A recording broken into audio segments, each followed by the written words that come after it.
I think it's pretty safe to say that this is probably the most corrupt Treasury Department in our nation's history. And while you dance around questions to protect Trump, Americans are suffering in Trump's spiraling economy. Inflation is now rising faster than average hourly wages.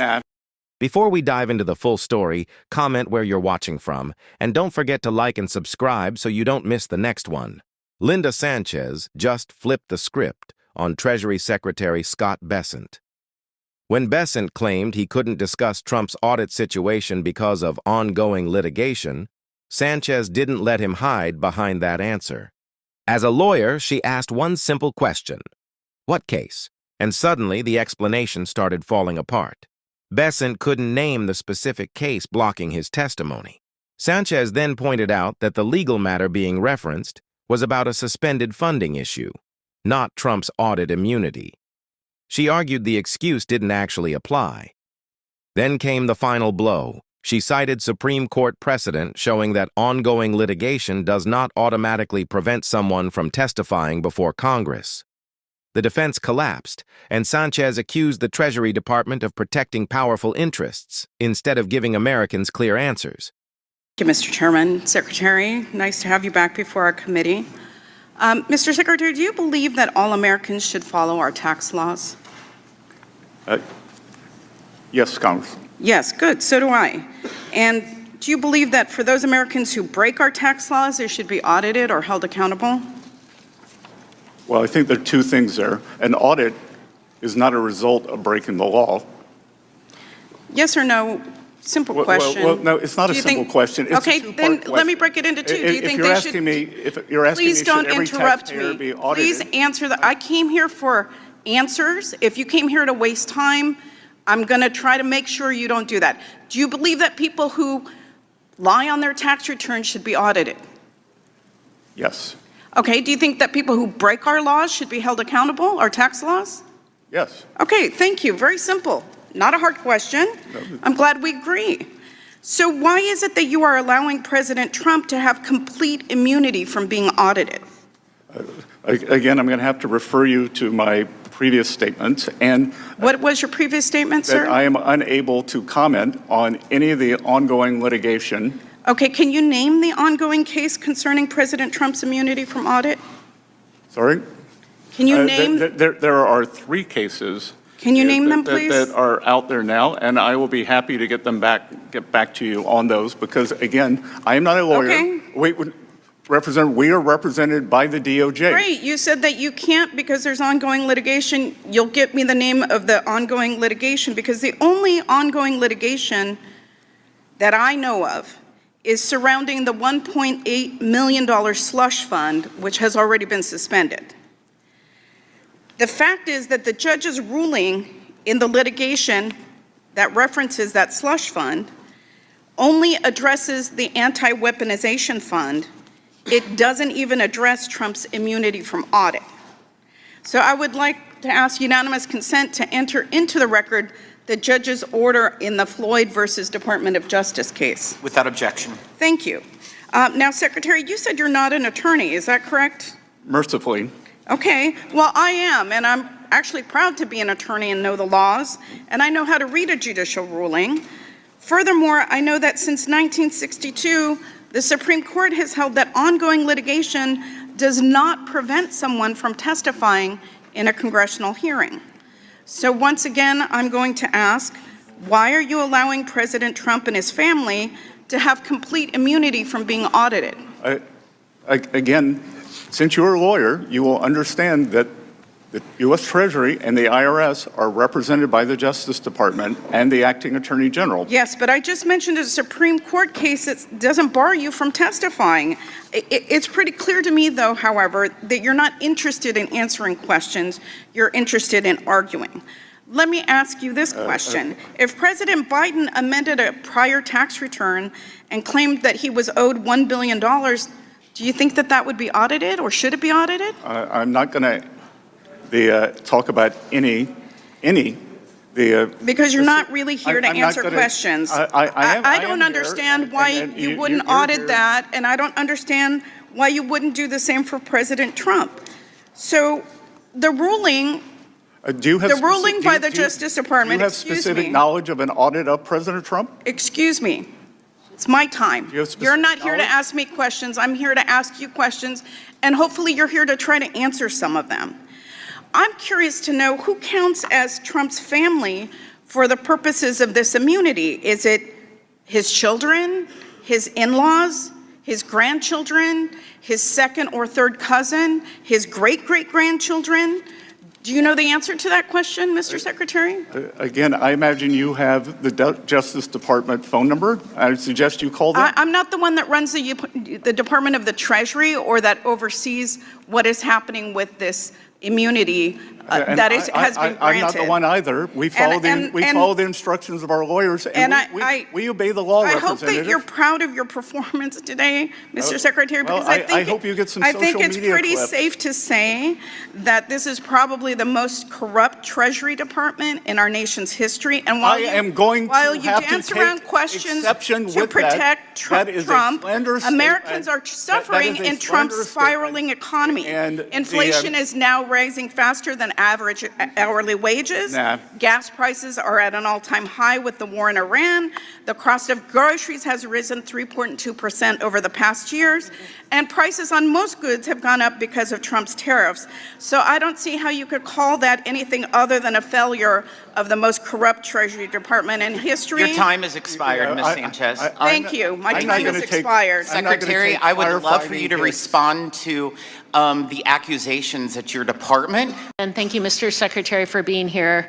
Last year, one of President Trump's first actions was to put his billionaire donor, Elon Musk, in charge of the so-called Department of Government Efficiency. By the end of Musk's short but destructive tenure, DOGE had nearly quadrupled its original budget, lost taxpayers hundreds of millions of dollars in estimated interest and fee revenue, and paid 200,000 federal employees roughly $22 billion to stop working. DOGE was a massive failure. It turns out moving fast and breaking things and having no clue what the heck you're doing is not the most efficient way to govern. Unfortunately, DOGE's destruction wasn't limited to wasting taxpayer dollars and gutting the federal service. DOGE staffers also abused their position to gain access to taxpayers' sensitive private data. Mr. Secretary, on January 31st, 2025, you personally granted DOGE access to one of the Treasury Department's payment systems at the Bureau of the Fiscal Service. This database houses Americans' most sensitive data, including Social Security numbers and bank account information. Shortly after, my colleagues and I requested the GAO review DOGE's unprecedented access to this critical payment system. GAO completed that report last month, and I asked for unanimous consent to insert it in the record. Without objection. Thank you. GAO's audit determined that a DOGE employee was inadvertently granted temporary access to create, modify, and delete data from the payment system.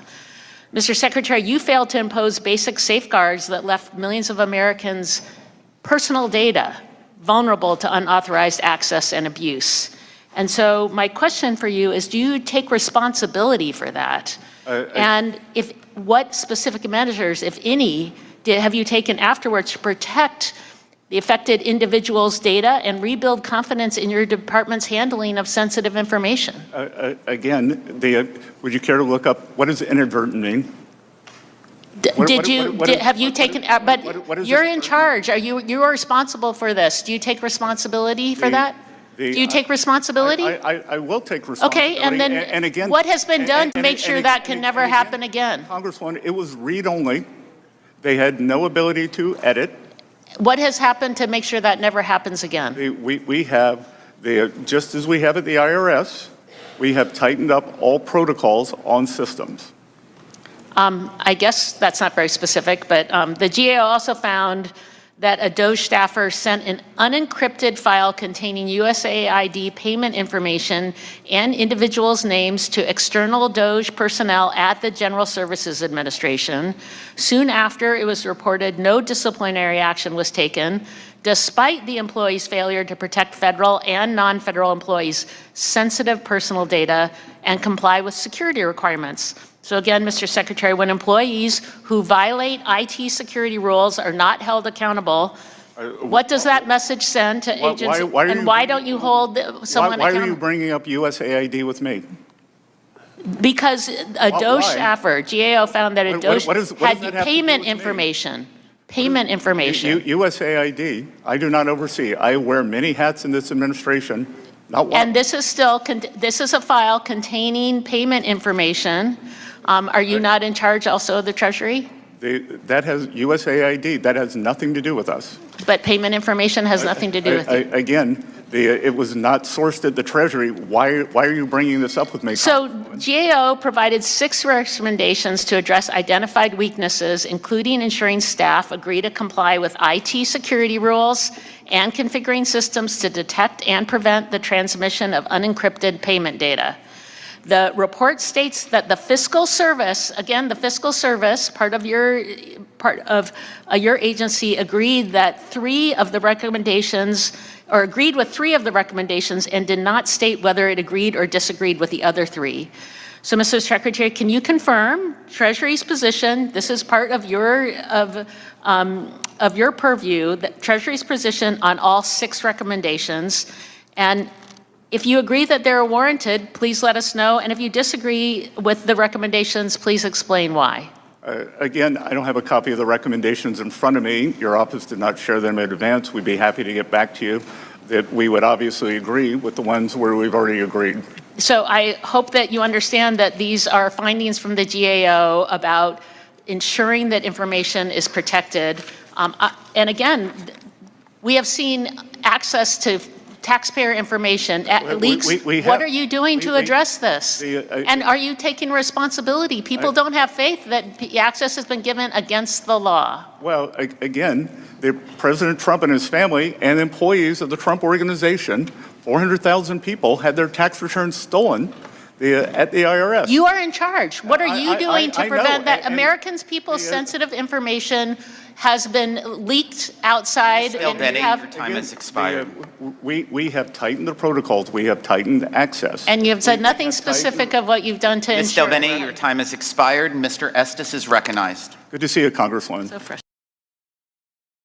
So let's be clear about what happened in this exchange. Linda Sanchez didn't just challenge Treasury Secretary Scott Bessent's answer. She dismantled the entire argument holding it together. Bessent's defense was simple. He claimed he couldn't discuss Trump's audit situation because of ongoing litigation. But Sanchez, a lawyer, immediately tested that claim by asking one question: which case? And that's where the explanation started to collapse. Bessent couldn't provide a clear answer. Instead, he kept returning to the same excuse. Sanchez then pointed out that the known legal dispute involved a suspended funding issue, not Trump's audit situation. The court ruling connected to that case did not even address the question he was refusing to answer. Then came the moment that changed the entire hearing. Sanchez brought up Supreme Court precedent, showing that ongoing litigation does not automatically prevent someone from testifying before Congress. The legal shield Bessent was relying on suddenly looked far weaker. She then exposed what she saw as the bigger issue: a system where ordinary Americans are expected to follow tax rules while powerful figures appear to receive different treatment. Her hypothetical question made the point clear. If any other public official claimed a massive tax refund, would it not be reviewed? Throughout the exchange, Bessent continued to redirect the conversation, while Sanchez kept pushing for direct answers. The contrast was obvious, one side defending a position, the other demanding accountability. And when given the chance to respond, Bessent attacked her criticism, but still did not provide the missing answers she was asking for. In the end, Sanchez's message was clear. The questions remained unanswered, and the controversy was far from over.